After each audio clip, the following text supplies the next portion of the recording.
आज है 9 जनवरी शुक्रवार का दिन। हरकारा के इस ऑडियो अंक में आपका स्वागत है। हरकारा लेकर आया है आज के न्यूज़लेटर का पॉडकास्ट जिसे आपके लिए तैयार किया है निधीश त्यागी के साथ राजेश चतुर्वेदी, गौरव नौडियाल और फलक अफशान ने।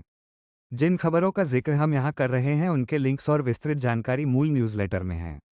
हरकारा यानी हिंदी भाषियों के लिए क्यूरेटेड न्यूज़लेटर। ज़रूरी खबरें और विश्लेषण, शोर कम, रोशनी ज़्यादा। आज के इस पॉडकास्ट में हम बात करेंगे अमेरिका और भारत के रिश्तों में आई खटास की, जहां एक अमेरिकी अधिकारी ने दावा किया है कि प्रधानमंत्री मोदी की एक गलती से भारत ने एक बड़ा व्यापार समझौता खो दिया। हम पश्चिम बंगाल चले गए जहां चुनाव से ठीक पहले ममता बनर्जी और ईडी के बीच सीधा टकराव देखने को मिला है। इसके अलावा हम बात करेंगे मणिपुर के हालात पर द इकोनॉमिस्ट की रिपोर्ट की और जानेंगे कि आखिर क्यों 2026 भारत की विदेश नीति के लिए सबसे कठिन साल साबित होने वाला है। साथ ही महाराष्ट्र के निकाय चुनाव और इंदौर में हुए एआई फ्रॉड पर भी नजर डालेंगे। आइए शुरू करते हैं विस्तार से। सबसे पहले बात भारत और अमेरिका के संबंधों की। द टेलीग्राफ और द इंडियन एक्सप्रेस की रिपोर्ट के मुताबिक अमेरिका के वाणिज्य सचिव हॉवर्ड लिटनिक ने एक बड़ा दावा किया है। उन्होंने कहा है कि भारत और अमेरिका के बीच एक बड़ा व्यापार समझौता लगभग तय हो चुका था, लेकिन यह अंतिम रूप नहीं ले सका क्योंकि प्रधानमंत्री नरेंद्र मोदी ने सही समय पर अमेरिकी राष्ट्रपति डोनाल्ड ट्रंप को फोन नहीं किया। एक पॉडकास्ट पर बात करते हुए लिटनिक ने कहा कि ट्रंप प्रशासन में सौदे सीढ़ियों की तरह होते हैं, जो पहले आता है उसे सबसे अच्छी डील मिलती है। उन्होंने बताया कि अमेरिका ने भारत से साफ कहा था कि उनके पास 3 हफ्ते का समय है। लिटनिक का दावा है कि सौदा तैयार था और सिर्फ पीएम मोदी के एक फ़ोन की ज़रूरत थी, लेकिन भारत ने हिचकिचाहट में वो फ़ोन नहीं किया। नतीजा ये हुआ कि अमेरिका ने वो डील इंडोनेशिया, फिलीपींस और वियतनाम के साथ कर ली। लिटनिक ने कहा कि भारत सीसॉ यानी झूले की गलत साइड पर रह गया। हालांकि भारतीय विदेश मंत्रालय के प्रवक्ता रणधीर जायसवाल ने इन दावों को गलत बताया है। उन्होंने कहा कि पीएम मोदी और राष्ट्रपति ट्रंप के बीच 2025 में ही 8 बार बात हो चुकी है और भारत अभी भी समझौते के लिए इच्छुक है। उधर कांग्रेस नेता जयराम रमेश ने इस मुद्दे पर सरकार को घेरते हुए कहा कि अब वो दोस्ती पुरानी नहीं रही। इसी कड़ी में वरिष्ठ पत्रकार श्रवण गर्ग का विश्लेषण बहुत महत्वपूर्ण है। हरकारा डीप डाइव में श्रवण गर्ग बताते हैं कि कभी हाउडी मोदी और अब की बार ट्रंप सरकार जैसे नारों से गूंजने वाला रिश्ता अब फीका पड़ रहा है। उनका कहना है कि यह टकराव सिर्फ व्यक्तिगत नहीं है। इसके मूल में रूस से तेल खरीद, ब्रिक्स देशों का उभार और डॉलर की कमजोर होती पकड़ है। ट्रंप ब्रिक्स को अमेरिकी प्रभुत्व के लिए खतरा मानते हैं और भारत पर दबाव इसी रणनीति का हिस्सा है। श्रवण गर्ग के अनुसार ट्रंप आवेगी हैं और सार्वजनिक प्रतिक्रिया देते हैं, जबकि मोदी चुप रहकर लंबी चाल चलते हैं। लेकिन इस चुप्पी की कीमत देश को चुकानी पड़ सकती है। टैरिफ और वीजा पाबंदियों का असर भारतीय किसानों और उद्योगों पर पड़ सकता है। ये लड़ाई अब ये तय करेगी कि भारत अपनी विदेश नीति में राष्ट्रवाद और वैश्विक दबाव के बीच संतुलन कैसे बनाता है। इसी मसले पर रक्षा विशेषज्ञ प्रवीण साहनी का मानना है कि साल 2026 में भारत के लिए विदेश नीति की सबसे बड़ी चुनौती अमेरिका होगा। साहनी का विश्लेषण है कि भारत के पास चीन के साथ संबंध सामान्य करके अमेरिका पर दबाव बनाने का एक रणनीतिक विकल्प था, लेकिन सरकार ने ऐसा नहीं किया। उन्होंने ऑपरेशन सिंदूर का जिक्र किया, जिसमें युद्धविराम का श्रेय ट्रंप को न देने से वे नाराज हो गए। साहनी के मुताबिक भारत ने अमेरिका को खुश करने के लिए बहुत कुछ दांव पर लगा दिया है, जिसमें 2030 तक व्यापार को $500 अरब तक ले जाना और बड़े रक्षा समझौते शामिल हैं। लेकिन ट्रंप की अमेरिका फर्स्ट नीति के सामने ये सब एक तरफा लग रहा है। ट्रंप ने हाल ही में कहा था कि मोदी रूस से तेल इसलिए कम खरीद रहे हैं क्योंकि वे ट्रंप को खुश रखना चाहते हैं। साहनी का निष्कर्ष है कि बहुध्रुवीय दुनिया के विकल्प मौजूद होने के बावजूद भारत पुरानी विदेश नीति का कैदी बना हुआ है। अब रुख करते हैं पश्चिम बंगाल का, जहां सियासी पारा 7वें आसमान पर है।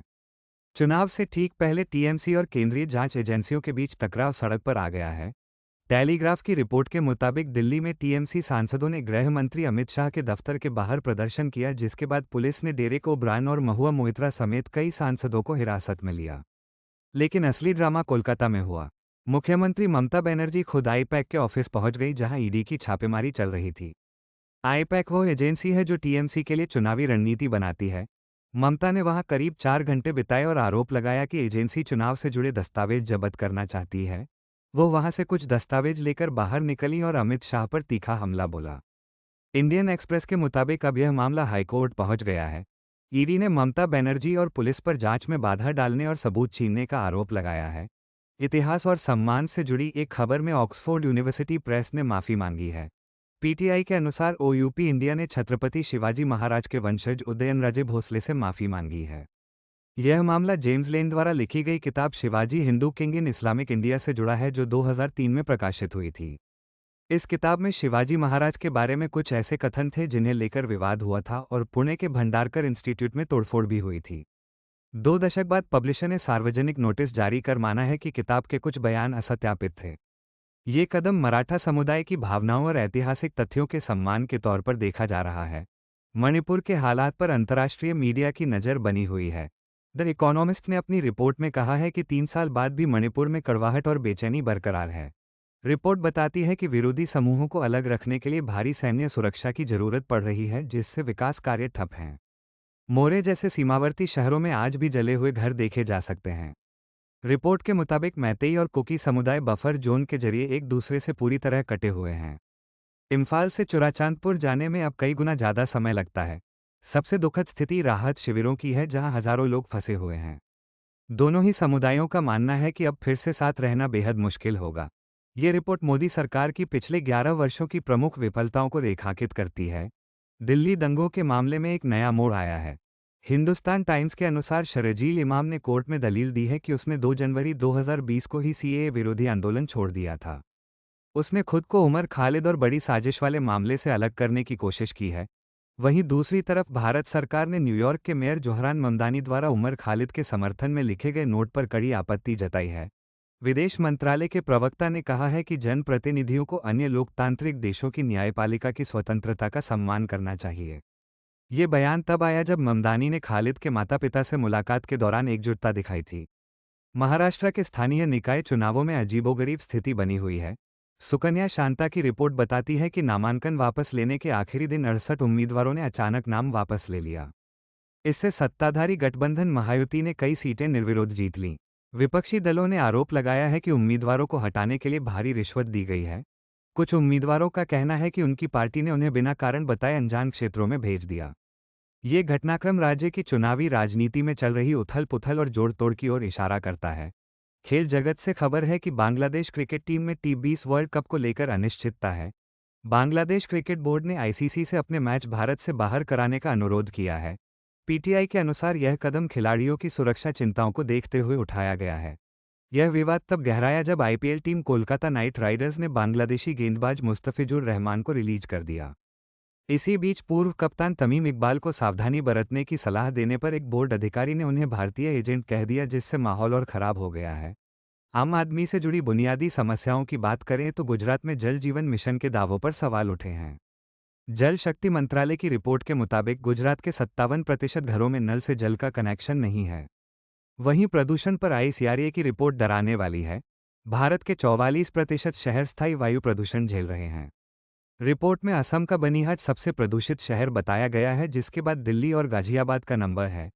ये रिपोर्ट बताती है कि स्वच्छ वायु कार्यक्रम केवल 4% प्रदूषित शहरों को कवर कर पा रहा है, जो एक बड़ी नीतिगत खामी है। तकनीक के दुरुपयोग का एक हैरान करने वाला मामला मध्य प्रदेश के इंदौर से आया है। ये राज्य में एआई वॉइस क्लोनिंग फ्रॉड का संभवतः पहला मामला है। एक्सप्रेस न्यूज़ सर्विस के मुताबिक एक प्ले स्कूल चलाने वाली महिला को जालसाज ने उनके पुलिसकर्मी भाई की आवाज़ में फ़ोन किया। एआई की मदद से आवाज़ हूबहू वैसी ही थी। जालसाज ने कहा कि उसके दोस्त को हार्ट सर्जरी के लिए पैसों की ज़रूरत है। महिला ने विश्वास करके अपनी पूरी जमा पूंजी 97,000 रुपये ट्रांसफ़र कर दिए। बाद में पता चला कि उनके भाई ने कभी फ़ोन किया ही नहीं था। पुलिस का कहना है कि जालसाज सोशल मीडिया से आवाज़ के नमूने लेकर एआई टूल्स के जरिए उसे क्लोन कर रहे हैं। ये घटना हम सबके लिए एक चेतावनी है। इंदौर में ही दूषित पानी से हुई मौतों पर राजनीति गर्मा गई है।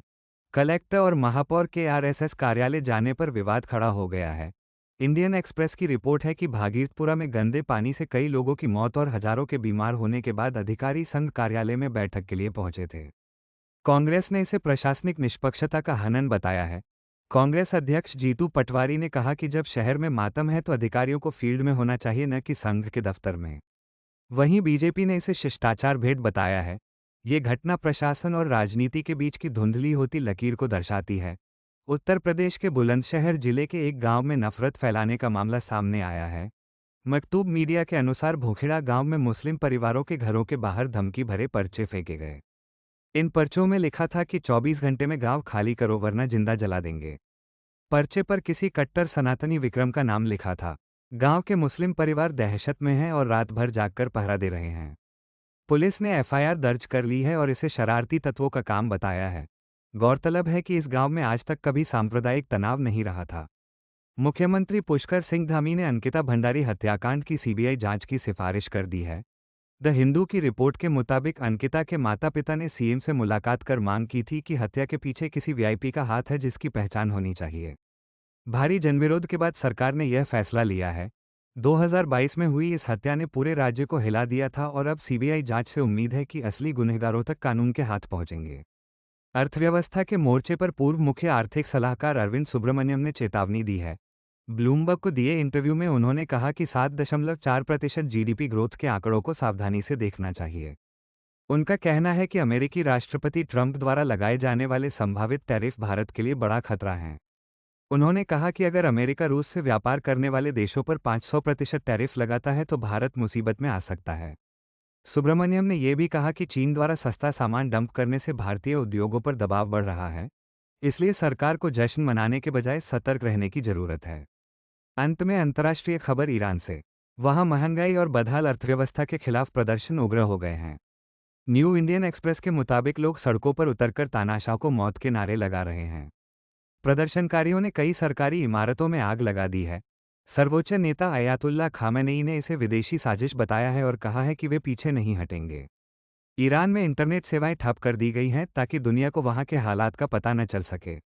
अमेरिका में रह रहे पूर्व शाह के बेटे रजा पहलवी के आह्वान के बाद ये प्रदर्शन और तेज हो गए हैं। तो ये था आज का हरकारा पॉडकास्ट।